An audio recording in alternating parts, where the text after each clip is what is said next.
This is the Seller Process Podcast, where we talk about the best systems, processes, and SOPs for your Amazon business so that you can regain control of your time, build up your team, and scale your e-com empire.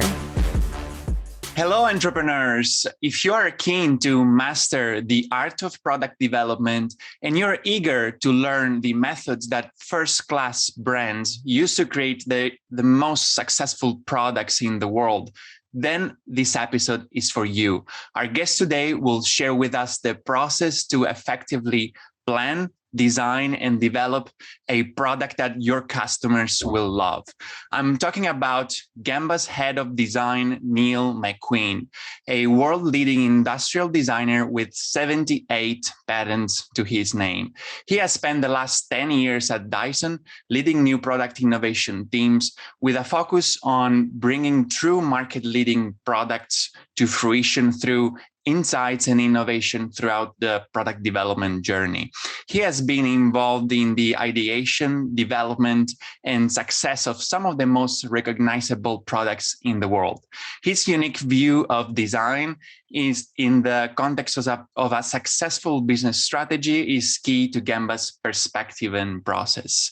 Hey, Neil, welcome to the show. Glad to have you here. Hi, Marco. Thank you for having me. Good to be here. Yes, awesome. So, when we had our first talk also with your team in our pre-interview chat, the very first thing that came about when talking about the good process, the right way to do product development was the use of this vision specification, which is something that we're going to share also with people they will be able to download in our from our website in the show notes. So this document is kind of the key to start the process of product development. So that's what I would like to start asking you, like what is this very important document that you guys are using in your agency to start the product development process, and why Amazon sellers should care about having a vision specification document. Absolutely, and it's how you introduced Gembah and myself. For successful development of products, first you start with planning, and that planning informs the innovation of the product you then see through to fruition in the marketplace. So what the vision specification is really crucial in delivering to any business of any size, especially established ones, is how are you looking to positively differentiate your product from competitors? And you really want to establish what all those key features that link to marketing claims are at the very start of the journey. Because if you see that the marketing claims which you want to leverage aren't possible or prohibitively expensive, you want to be able to divert away your resources from that idea as quickly as possible. Essentially, you want to cook down what is the idea which is going to get you that competitive edge in the marketplace and provide you more margin share. So I think what the vision specification is crucial in doing is pulling out what are your differentiating claims in context to the feature set of your product right at the start of the product development journey before you commit any resources to developing the product. Okay, great. So let's shed more light on this document. Mm-hmm. Like, what are the elements that we should include in this? Totally. It really encompasses your full approach to the product's development. So what are your key goals and vision for the product? For two reasons, because in terms of the key elements it pulls out, like what is your target SSP or suggested selling price versus your DDU, delivered duty unpaid. So like the price of your bill of materials delivered to your market where you're planning on selling. So that at a high level establishes, what is your margin and your business perspectives in terms of viability. Is this a viable idea with regards to the margin share your idea will go through? Then feasibility. So there's three guiding principles: viability, feasibility, and desirability. And in terms of the feasibility, as I mentioned before, what is the feature sets that you think your product needs to differentiate itself from competitors? So it lists out what your must-have features and what are your could-have features. Likewise, then in terms of desirability, it pulls out what is the essence of a product. And I think this is really important with regards to the vision for an established business. If you have a vision for that product, making sure that your vendors, your development team, your factories essentially have a very clear view to that. Like a good, or maybe a bad example is if you're trying to differentiate the most cuddly, like fluffy toy, like it's very hard to actually put a specification against that. So it's very important that you very clearly state what are the goals of your project. So I think in terms of the key elements, just to round that off, desirability, like to make sure that this is a product that people will want to buy and interact with. Viability, that the technologies or feature sets are actually, they make business sense. You can do it in terms of your bill of materials landed and the margin you want to get from that. Versus to feasibility, the established supply chain can deliver against all of those things. So desirability, viability, feasibility. Okay, great. Yeah, I love that. So I guess most Amazon sellers are not even, like thinking about such a framework to whenever they're going to develop a new product. So that's a great starting point. What I would like you to do is kind of walk us through the use of this document. Like how would you go like step by step? Let's try to pick an example product that might be something that you come up with, or kind of a classic taco holder or something like that, that we can kind of develop and walk people through this process of having a clear understanding of viability, feasibility, and desirability features. Sure. And I think in terms of walking through the process, again, another key thing it really differentiates is at the very start of starting your vision spec, are you looking to dominate the market? Like, are you wanting to really differentiate and grab a large portion of the available market?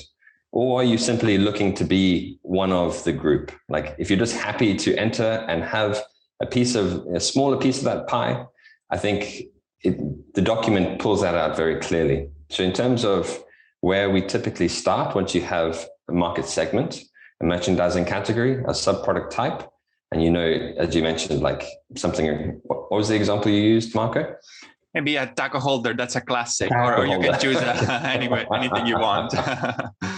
I think what we typically apply in going through marketing claims, again, when your idea, whether or not you're developing it from start, or if you're customizing something from a catalog, or you're just white labeling it, what is your intent as a seller for where and how you position this on Amazon or any sort of e-commerce platform in terms of your claims against that product? Is it just another one on the list?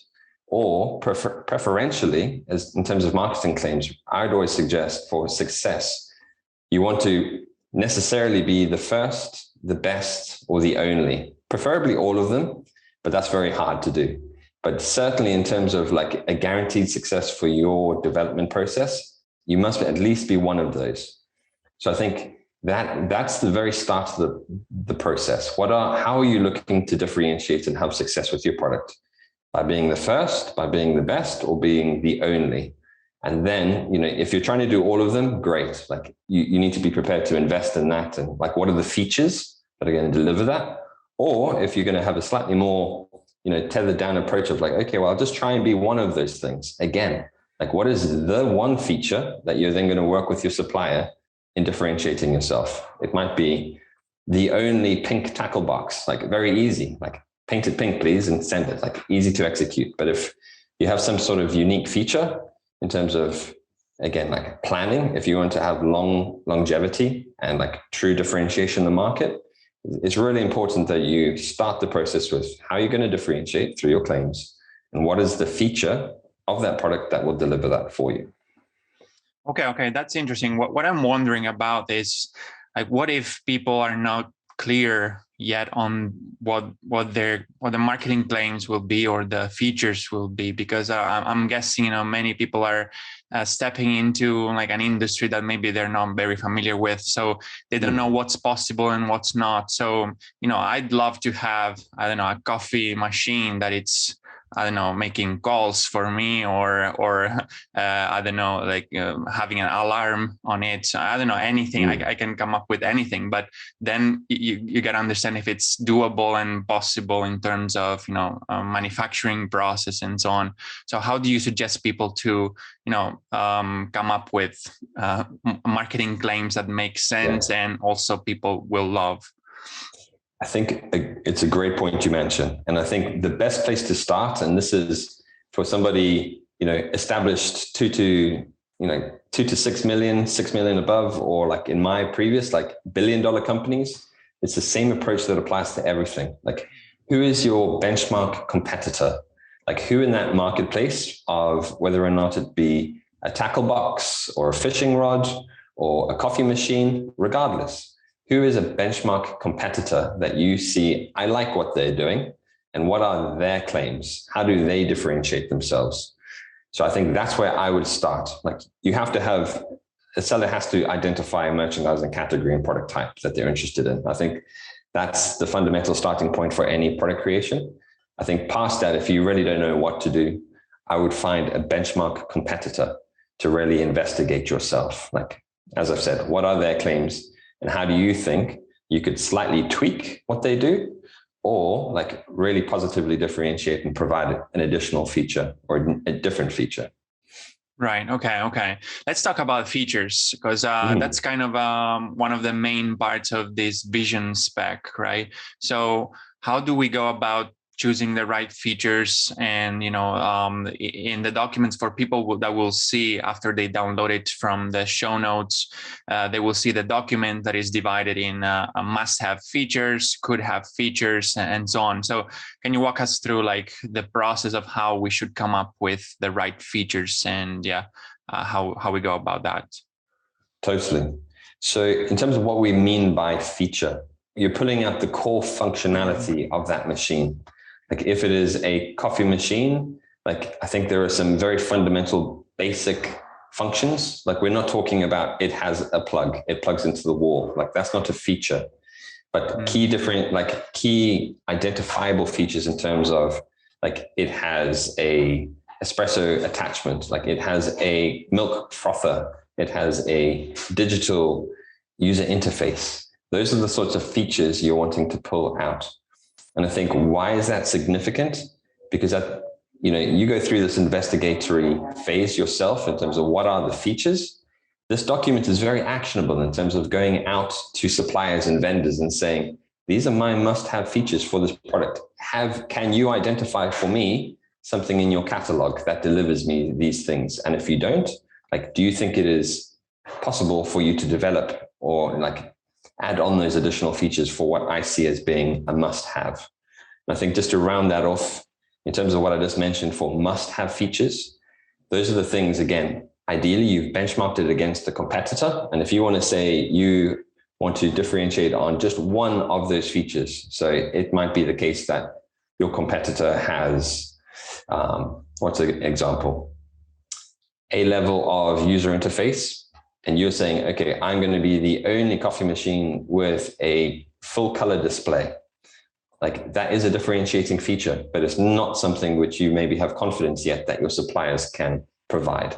So again, this is a very low investment approach for a product owner, like a category owner for a brand, to say, this is what my vision is for differentiating the product. And you can then go out to your supplier base and say, like, is this possible? Like, this is the feature in amongst what must be delivered. Can you do it for me? Okay, I see. Yeah, so obviously it's kind of an iterative process. You have a vision in mind, but maybe it might not be doable. So then there is a back and forth with suppliers, right, to find kind of the right spot in that. And I'm curious, how do you categorize these features in terms of risk? Because that's kind of part of this vision spec. What do you mean by like a high risk or a medium risk feature? Brilliant. So I think in terms of where that is really prevalent is for a brand, if you're managing a roadmap of products and you're really starting to future plan, what is the next generation of your product that's established, or, what is this new product which you're bringing onto the market? The risk level really comes into play where these are new features that you're implementing into a product line. So again, the risk level typically is after having had conversation and interaction with the supplier for them to say, we could do a full color display for you for your coffee machine, as mentioned before, but it is high risk in terms of our commitment to both price and time. Like, it will take development for us to implement that into the product. Therefore, in terms of what our commitment on what your landed bill of materials cost might be, there is high risk associated. We can't guarantee the cost of this integrated part. So I think the risk levels associated to your must-have features just is essentially a confidence factor of, for what I mentioned right at the start, viability, this being a viable business idea, what risk level associated to these features is appropriate? Like, is it a very ambitious piece or feature which you're trying to implement, or is it actually very low risk, so that, you know, you can take that back to the broader team, to the CEO, or just for yourself, and essentially say, like, is this a very easily executable product, or is there some inherent risk associated to me committing to this? Right. Okay. That's great. Yeah. So that's a great mindset, I think, to have. You know, I don't think people usually think of features in terms of risks. So in this case, you know, you can decide and, you know, assign the right balance to your new product based on the risks associated to each features. Right. So that's a very classic risk and reward. So like I was saying, it's underpinned by the association of your marketing claims, the first, the best, the only, versus what are the features. And I think, if, as I mentioned before, if you're hoping to be all three of those, I want to be the first, the best, and the only, that would suggest to me that you have some very radically new feature sets you're wanting to implement.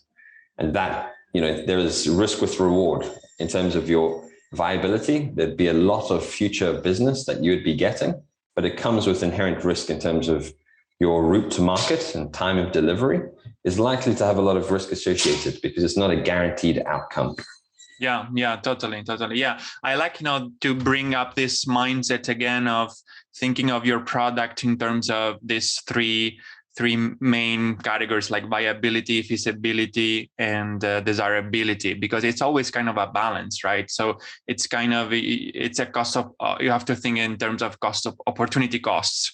So if you give up on a certain feature, then it might lower like your desirability, but then it's a more cost-effective thing. So obviously, it all depends on your target price, for example, or on your brand image, or your brand positioning. If you're a premium product, you must have some like premium features. Otherwise, if you're positioning yourself as a you know, like cost-effective brand, then you gotta have, you know, the main feature is the low price. And you gotta have, you know, the basic features, no much of the premium ones, right? So absolutely. Yeah. So I'm curious to know, like, your perspective in terms of prioritizing these features. So it's always a balance, as we said. So how do we make sure to balance, you know, what people want and eventually, you know, the product price? Because the more we add, the more complex we get, the more, you know, the price can go up. So how do we find the right balance? I think the right balance comes with regards to, again, what are your ambitions as a business owner for your product line? Are you happy to essentially just get a portion of the market, or are you really looking to try and be aggressive and grab a lot of the market? So I think in terms of order of priority of the features, it's just as such. Like, I think you could do a vision specification for a new market segment, which you don't yet have a product presence in. And you could essentially develop the feature set based on the catalog from a supplier, and they could execute, and it would be very low risk. But then in terms of the margin which you can expect and like your ownership of that market share, I think it's proportional, right? Like, you won't grab as much of that market. So I think it really, again, links into, and what I mentioned at the start in terms of the vision, I think a lot of that is to do with what is the main goal of this project. And I think a vision spec rarely associates itself with a project. Like, for an established business, this being a project enterprise of like, we want to get a market in the tackle box sector. Like, and what is your goal there? Is your goal to grab a lot of the market? Okay, well, that informs how you develop your features and how you position those for your marketing claims versus we just want to get our toe in the water. We just want to enter the market in as low a risk way as possible. Again, that then really informs what sort of prioritization you put to your feature set. It's just, let's just take what is available on the catalog and white label it essentially. Let's understand and develop understanding of the market. And then I think the really nice thing about, again, this project approaches, you then have a second iteration of your vision spec for your next generation version of your tackle box or your coffee machine, where you're a little bit more aggressive with your feature sets, like a little bit more differentiating. So I think I'd really take that project by project approach. And this really relates directly to what your product roadmap is for your company. I love that. Yeah, because I think this gives so much more structure than I think most people are currently doing, you know. So you're basically framing this, every new product, it's framed in terms of a new project. So each new project has its own goals, its own targets, and it has its own, milestones. So that way, you structure better the whole product development system so that you can reiterate, make changes, and, make sure that you follow the initial goal.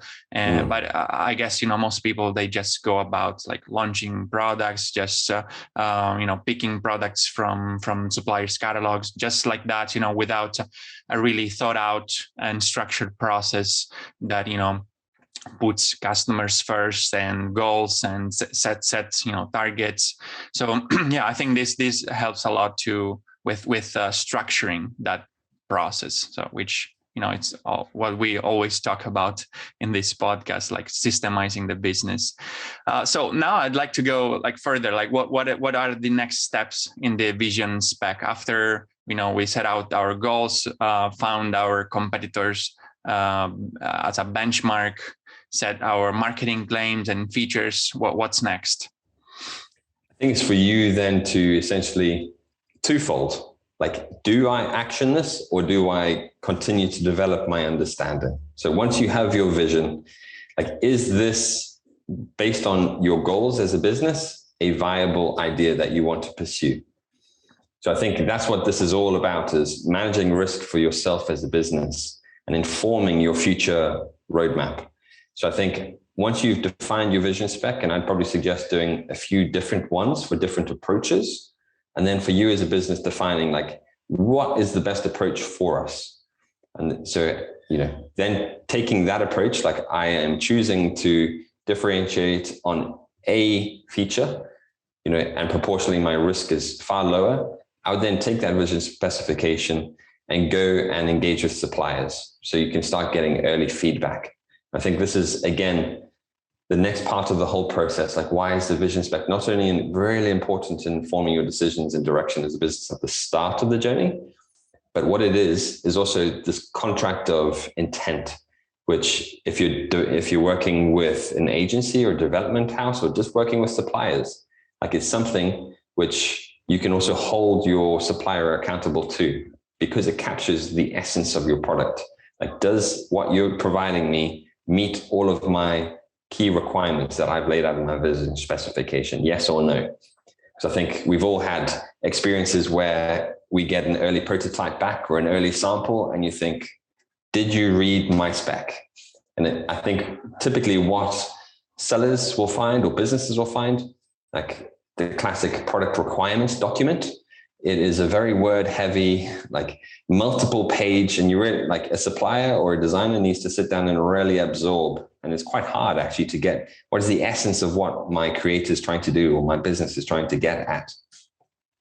What the vision spec really does is condense that down into just a very concise 3-page document that is engaging and really gets across what are the key elements that provide this product's differentiation. That's really important to the business.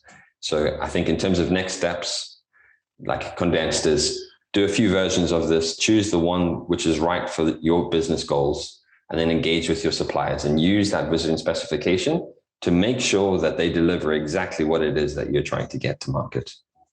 Right, right. Okay. That makes sense. And I think also another benefit that I can see doing this, it's also to add a layer of uh, professionalism, let's say, like Absolutely. you're gonna, become from the eyes of the factory, you're like a kick-ass seller, like a big company that Yes. it's providing them like a very cool, nicely done document with all the specs. So you show off as a professional seller, and that might help with negotiation down the road, and everything good that can come from having a higher image in the eyes of your factory. Absolutely. Yeah, that's important. So I'd like to get some of your some best recommendations, since you have like a lot of patents, develop a lot of patents, and also help designing household products. So what would be your best recommendations to design a product that customer will love? Like, give us the formula or some magic secrets that we can use. I think two approaches, really. I think part of it is what we've already covered, being a product creator and designing things which truly solve people's problems. I think, and within that process, like, how do you guide what you think actually solves people's problems really well? And it comes back down to that desirability, feasibility, and viability, because you can come up with the most amazing sculptural piece, which like it looks incredible, but its functionality and viability as a business case means that it's prohibitively expensive and no one can get their hands on it. So you really have to try and solve, like, everything comes down to the user at the end of the day. What problem for a user are you solving and fixing with your product? And then it's really important that you just take that back step and say, does it meet those three criteria that I just mentioned? Because without all three of those being equally weighed, that also negatively impacts the user, because it's either too expensive, or it's just, it's not pretty enough, or it's just like, you can't, as a seller, actually get it to market. So I think having that really even approach of desirability, feasibility, viability in a user-centered approach is how you really get a differentiating great product that people love. Mm-hmm. Okay, yeah, that's great. Makes sense, and it's something that keep coming up in a lot of episodes. It comes down to really knowing well your customer. Knowing who is your target avatar, and basically everything else comes from that. So that's great advice. So at the seller process, we're all about systems, processes, and SOPs. So my last question for you is, what is your best advice to achieve more with less when it comes to product development? I would say strategy and just real intentionalism. I think everything we've just discussed for the last 20 minutes or so is about being very intentional at the start of your journey. So I think what I would say, doing more with less, well, exactly that. You need to do more work at the front end of the process to define whether or not these are the right opportunities to go after.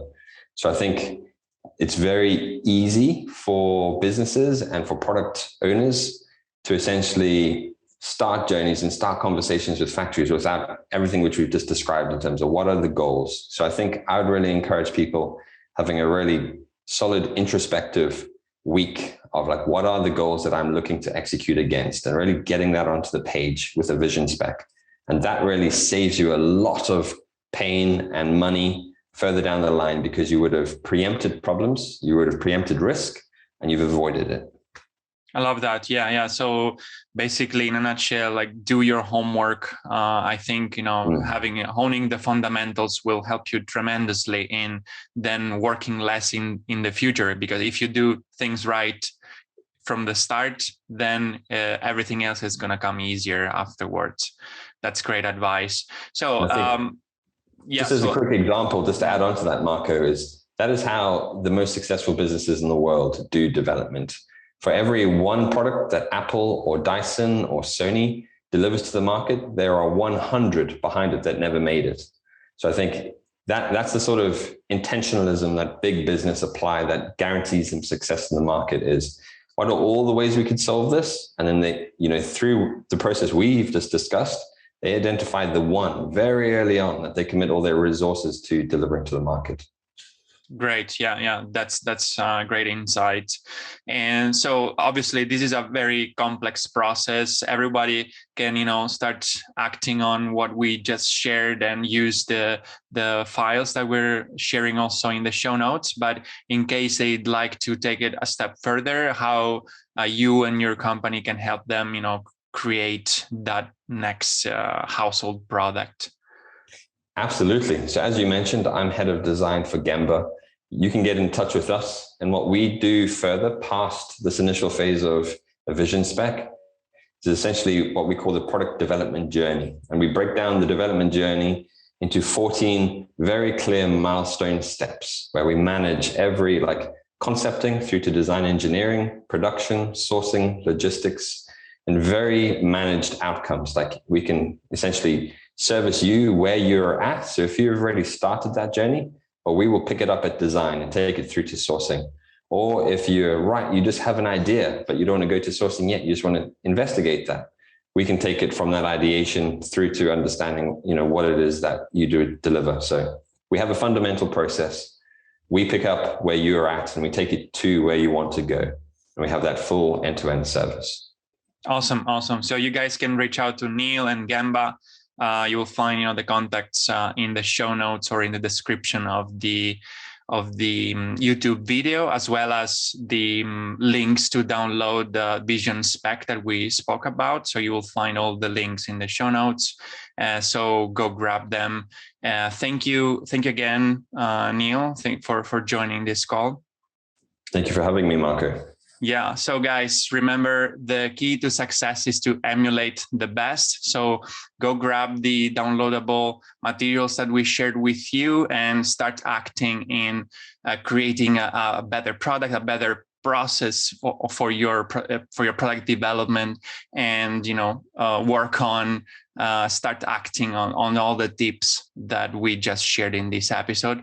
And I'll see you in the next episode. Thank you guys for listening. Hey entrepreneurs, I hope you enjoyed the episode and learned something from the interview. If you're serious about creating systems for your business, automating processes and building up your team, so that you can transfer the tedious daily tasks in order to focus on more high-level strategic tasks and work on your business and not in your business, I've created a guide for Amazon sellers named Capturing Systems and Creating SOPs that you can find at thesellerprocess.com/systems ebook, where you will learn how to leverage systems and SOPs in your Amazon business so that you can accomplish more by working less, optimize your time, automate and delegate tasks, and reap the benefits of being a true business owner and not simply an operator in your own business. Go download the ebook at thesellerprocess.com/systems ebook and start implementing all the tips and insights that I share with you. And leave us a review or a comment to let us know how the content we are sharing here is making an impact in your business. And have a productive week.